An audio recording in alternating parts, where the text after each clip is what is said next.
Hello दोस्तों, good morning all of you. स्वागत है आप सभी का अपना YouTube channel my education point में। तो देखिए, पिछली वीडियो में हम लोगों ने चर्चा की थी कि जो शैशव अवस्था है वो क्या है और जो शैशव अवस्था की अवधि कितनी होती है। तो देखिए, जो शैशव अवस्था की अवधि होती है वो जन्म से 5 वर्ष के अंत तक और 6 वर्ष के प्रारंभ तक होती है। और जो पिछली वीडियो में हमने चर्चा की थी किस मनोवैज्ञानिक ने शैशव अवस्था के बारे में क्या कहा है, तो देखिए इसी प्रकार बढ़ते क्रम में हम चर्चा करते हैं शैशव अवस्था की विशेषताओं की। तो देखिए, जो शैशव अवस्था की विशेषताएं हैं क्या, तो देखिए जो पहली विशेषता आती है, लगभग जो शैशव अवस्था है वो हमारे भावी जीवन को प्रभावित करती है। क्या करती है? प्रभावित। तो देखते हैं शैशव अवस्था, पहली विशेषता हो गई शैशव अवस्था भावी जीवन को प्रभावित करती है। क्यों करती है प्रभावित? देखिए, सिगमंड फ्रायड ने एक कथन कहा था। क्या कहा था? कि बालक को जो कुछ भी बनना होता है, अर्थात व्यक्ति को जो कुछ भी बनना होता है वो शुरुआती 4-5 वर्षों में ही बन जाता है। इसीलिए ये शैशव अवस्था जो है भावी जीवन को प्रभावित करती है। तो देखिए, जो शैशव अवस्था है इसमें हमारा मस्तिष्क और शरीर सबसे ज़्यादा अत्यधिक ग्रहणशील होता है। इसीलिए जो है शैशव अवस्था मानव जीवन को प्रभावित करती है। देखिए, जो शैशव शब्द है, शैशव कौन सा शब्द? शैशव। ये शैशव शब्द 2 शब्दों से मिलकर बना है। लैटिन भाषा के कौन कौन से? ये बना है इन प्लस फेरी। देखिए, इन प्लस फेरी, इनका अर्थ होता है अयोग्य। क्या अर्थ होता है लैटिन भाषा में? अयोग्य। और फेरी का अर्थ होता है बोलना। क्या अर्थ होता है? बोलना। और इसका मिलकर बनता है इन्फेंट। क्या बनता है? इन्फेंट। इन्फेंट माने होता है शिशु। तो देखिए, होता है कि इन प्लस फेरी से मिलकर बना है, इसका अर्थ है अयोग्य, इनका अर्थ होता है अयोग्य और फेरी का अर्थ होता है बोलना, अर्थात अयोग्य बोलने की अवस्था। क्या हो गया? अयोग्य बोलने की अवस्था।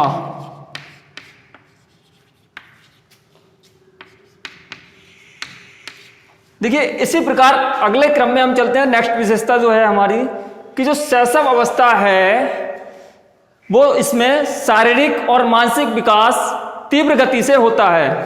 तो देखिए, चलते हैं शैशव अवस्था में। शैशव अवस्था में शारीरिक और मानसिक विकास, शारीरिक और मानसिक विकास तीव्र गति से होता है।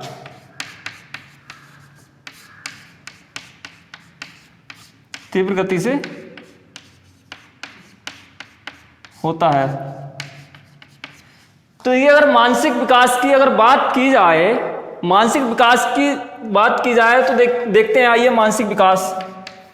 तो देखिए, गुड एनफ का कथन है कि व्यक्ति का जितना भी मानसिक विकास होता है उसका आधा लगभग प्रारंभिक जीवन के 3 वर्षों में हो जाता है। कितना हो जाता है?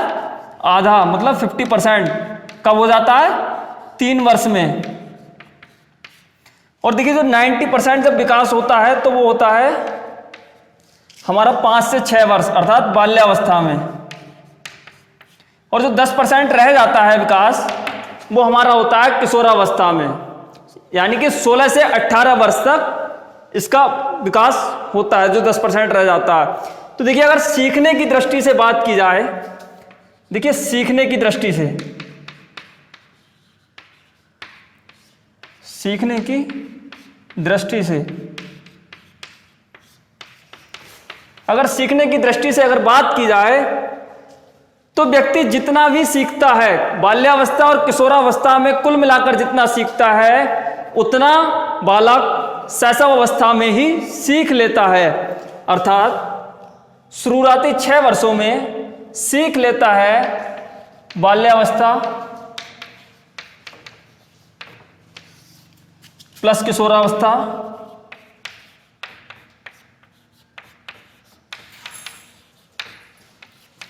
बाल्यावस्था के 6 वर्ष प्लस किशोरावस्था के 6 वर्ष और यहां शैशवावस्था,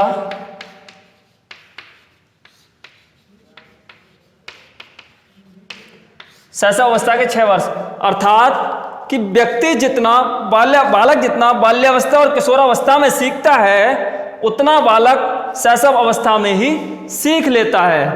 देखिए चलते हैं नेक्स्ट विशेषता की ओर कि जो शैशव अवस्था है उसमें जो सीखने की जिज्ञासा है बहुत प्रबल होती है। तो देखिए किस प्रकार होती है, जैसे हम किसी बच्चे को अगर मार्केट लेकर जाते हैं या मेला लेकर जाते हैं तो वो क्वेश्चन अजीबोगरीब पुटअप करता है। वो कहता है कि पापा ये क्या है, इस चीज़ का क्या होता है, ये चीज़ कहाँ बनती है। चांद को देखकर बच्चा कहता है कि पापा ये रात में ही क्यों निकलता है, दिन में क्यों नहीं निकलता, ये चांद आता कहाँ से है। तो इस प्रकार बहुत सारे क्वेश्चन करता है वो बालक। तो देखिए इस प्रकार हम कह सकते हैं कि जो बालक में सीखने की जिज्ञासा होती है बहुत प्रबल होती है। और इसी तरह हम चलते हैं नेक्स्ट विशेषता की ओर। नेक्स्ट विशेषता है कि शिशु है, शिशु में वाक्यों, शब्दों और क्रियाओं को दोहराने की प्रवृत्ति पाई जाती है। क्या पाई जाती है? शैशव अवस्था में शब्दों, वाक्यों, क्रियाओं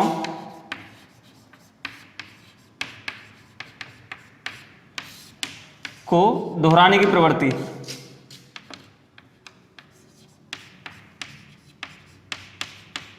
क्या पाई जाती है? दोहराने की प्रवृत्ति। देखिए बालक किस तरीके से दोहराता है। तो देखिए जैसे शब्द, अगर बालक कहता है आपसे, वो कहेगा, बालक कहेगा पापा, आप कहेंगे बेटा चुप हो जा। बालक फिर कहता है पापा, आप फिर कहेंगे उसे चुप हो जा। फिर भी बालक मानता नहीं है, वो तब तक नहीं मानता या तो इस शब्द को भूल नहीं जाता या उसे नया शब्द नहीं मिलता, तब तक बालक कहता रहता है। इसी प्रकार वाक्यों, तो देखिए वाक्यों को किस तरीके से दोहराता है। इस प्रकार हम कह सकते हैं जैसे बालक कहता है कि पापा मुझे साइकिल चाहिए, पापा मना करते हैं उसके बेटा कि बेटा अभी नहीं। वो फिर कहता है कि पापा मुझे साइकिल चाहिए, रोता भी रहता है लेकिन वो दोहराता भी रहता है साथ साथ कि पापा मुझे साइकिल चाहिए ही चाहिए। तो इसी प्रकार जैसे क्रिया को देखिए किस तरीके से दोहराता है कि बालक अपने अगर पापा के बाल खींचना प्रारंभ कर दे तो बालक उस पापा के बाल खींचता रहता है और जब तक खींचता रहता है तब तक कोई क्रिया अगर दोबारा नहीं मिलती उसे या फिर उस क्रिया को भूल नहीं जाता तब तक उस क्रिया को दोहराता रहता है। तो देखिए चलते हैं हम नेक्स्ट विशेषता की ओर। नेक्स्ट विशेषता क्या है कि जो शैशव अवस्था है, शैशव अवस्था में शिशुओं में असहायता और परनिर्भरता पाई जाती है। तो देखिए असहायता और परनिर्भरता होता क्या है। देखिए ये जब प्रारंभ में जब शिशु होता है तो वो अपने आप नहा नहीं सकता, खाना भी नहीं खाता, यहाँ तक कि वो अपने आप पानी भी नहीं पी सकता। इस प्रकार वो परनिर्भरता होता है, अर्थात दूसरों पर निर्भर होता है। देखिए नेक्स्ट विशेषता इसकी है शैशव अवस्था की कि जो शैशव अवस्था है उसमें आत्म प्रेम की भावना पाई जाती है। तो देखिए जो आत्म प्रेम है क्या।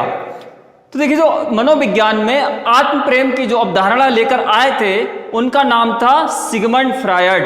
क्या नाम था? Sigmund Freud. तो देखिए जो आत्म प्रेम है ये एक यूनान की एक लव स्टोरी है। क्या है? Love story. तो देखिए यूनान में, यूरोप में क्या हुआ था, एक नार्सिसिज्म नाम के राजा थे। क्या थे? राजा। वो एक लड़की से बहुत ज्यादा प्यार करते थे और किसी कारणवश उनकी उस लड़की से शादी नहीं हो पाई और वह एक कुएं पर जाकर बैठ गए। तो देखिए जब कुएं में पानी था और उन्होंने जब कुएं में झांक कर देखा तो उन्हें उस परछाई दिखाई दी और जो परछाई दिखाई दी तो उस परछाई खुद की परछाई नहीं दिखाई दी। जिस परछाई देखी तो परछाई में उस लड़की की सूरत दिखाई दी। तो इसे कहा आत्म प्रेम। और वह उस भूखे प्यासे कुछ दिनों बाद उस कुएं में गिर गए और जिससे उनकी मृत्यु हो गई। तो देखिए जो आत्म प्रेम है, आत्म प्रेम बच्चों में किस प्रकार पाया जाता है। बच्चा कहता है कि मैं ही सबसे ज्यादा शक्तिशाली हूँ, बच्चा कहता है मैं ही सबसे ज्यादा खूबसूरत हूँ। तो देखिए शक्तिशाली की अगर बात की जाए, मानते हैं अगर आप किसी बच्चे से खिलौना छीन लेते हैं उसके बाद बच्चा रोने लगता है और फिर बच्चा मारने भी लगता है। तो देखिए उसके लिए उस समय कोई भी हो, चाहे राजा हो चाहे पुलिस हो, बच्चे को अगर मारना है तो वो मारेगा। इस प्रकार हम कह सकते हैं कि शैशव अवस्था में जो होता है आत्म प्रेम की भावना सर्वाधिक पाई जाती है। तो देखिए नेक्स्ट विशेषता है कि जो शैशव अवस्था है, शैशव अवस्था में व्यवहार है मूल प्रवृत्ति पर आधारित होता है। तो देखिए व्यवहार, ये व्यवहार है क्या? तो देखिए व्यवहार है वो शिशु द्वारा या हमारे द्वारा की जाने वाली क्रियाएं, बाहरी क्रियाएं, उसे हम कहते हैं व्यवहार। और देखिए जो मूल प्रवृत्ति है, क्या है? मूल प्रवृत्ति। ये जो मूल प्रवृत्ति शब्द है, तो जब मूल प्रवृत्ति क्या है? मूल प्रवृत्ति होती है हमारी जन्मजात शक्तियां। क्या होती है? जन्मजात शक्तियां। तो देखिए जो जन्म के समय संवेग पाया जाता है, एक क्वेश्चन पूछ लिया जाता है कि जन्म के समय कौन सा संवेग विकसित होता है या पाया जाता है। तो देखिए जन्म के समय जो संवेग पाया जाता है वो पाया जाता है उत्तेजना नामक। अगर क्वेश्चन आ जाए तो कौन सा संवेग लगाएंगे? उत्तेजना। देखिए यह कहा जाता है कि लगभग 2 वर्षों में या 2 वर्षों के अंदर सभी संवेग विकसित हो जाते हैं। जैसे कौन कौन से संवेग? भय है, क्रोध है, घृणा है, प्रेम है, इत्यादि संवेग 2 वर्ष की अवस्था तक लगभग विकसित हो जाते हैं। तो देखिए आइए चलते हैं नेक्स्ट विशेषता की ओर कि शैशव अवस्था में सामाजिकता व नैतिकता का अभाव होता है। क्या होता है? सामाजिकता व नैतिकता का अभाव। मतलब इस प्रकार हम कह सकते हैं कि बच्चा ना तो सामाजिक व्यवहार करता है और ना असामाजिक व्यवहार करता है। और इसी प्रकार हम कह सकते हैं कि ना तो बच्चा नैतिक होता है, अर्थात ना तो वह नैतिक व्यवहार करता है, ना ही वह अनैतिक व्यवहार करता है, क्योंकि बच्चा उस समय उदासीन होता है। तो देखिए नेक्स्ट विशेषता यह है कि जो शैशव अवस्था में लड़कों में पितृ विरोधी ग्रंथि विकसित हो जाती है और लड़कियों में मातृ विरोधी ग्रंथि विकसित हो जाती है, जिसका वर्णन सिगमंड फ्राइड ने अपने सिद्धांत में किया है। तो देखिए जब ग्रंथि विकसित हो जाती है उसका नाम क्या क्या है? उसका नाम है ओडिपस और इलेक्ट्रा।